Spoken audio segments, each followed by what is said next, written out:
two parameters. In this case, it would be the global, and we would want the number here as well. So go to free input, right? And then any numeric value is fine. For this demonstration though, I'm going to use whole numbers only. I really don't want to use, deductibles, pennies or cents in there. I don't think that really makes sense. So we'll go ahead and update that. And then our text box. So we'll go ahead and leave it as text box. That's the only option anyways with the input. And then the real key here, right, is to go ahead and create our default parameter. So in this case, we'll default it right to the same 300,000. So give me just a second. 1, 2, 3. All right. And then we'll go ahead and save it. So let me save. All right. And we'll call this deductible amount V2. Okay. So now we're going to go back here, right? And we'll go ahead and put in the actual parameter itself. So one thing is I haven't, refreshed my metadata. So I'm assuming that I'm not going to see that parameter in there until I do so. So I'm going to build out the formula first, and then we'll refresh and look at it. All right. So the numeric parameter, right? Because we chose, as far as our parameter itself, right? We chose the number. So we would want to use a numeric parameter here. And then going, okay, so it does show up on this case. That's good. I'm glad to see it there. We do have the V2 in place.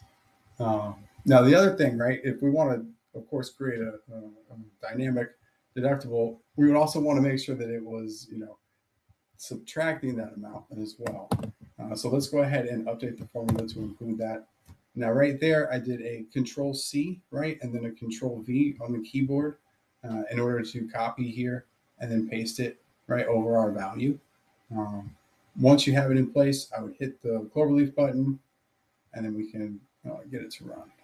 So at this point, I'm going to save this differently. So this would be more of like a dynamic deductible, right? And we'll call this V2.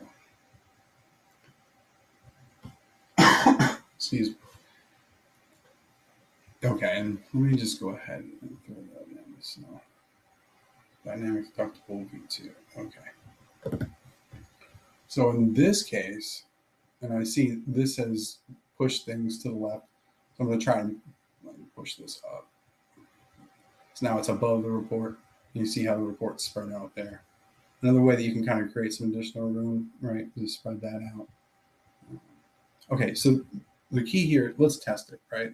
We see that it's equaling 300,000, which I know that is the default amount. But what if we change it to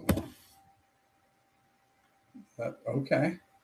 And then what if we took it to 10? Okay. So now we're starting to pick up, right, additional claims within that dynamic deductible amounts there. And you can see, what's the totals over, what claims are over in general. Now, of course, our original formula with the yes is not dynamic. So we could update that as well if we would like. But that's why you're seeing, numbers now on different rows without those Y's changing. Okay. So what can we do with this? Now that we have it, right? Now that we have this deductible amount, is there something that we can do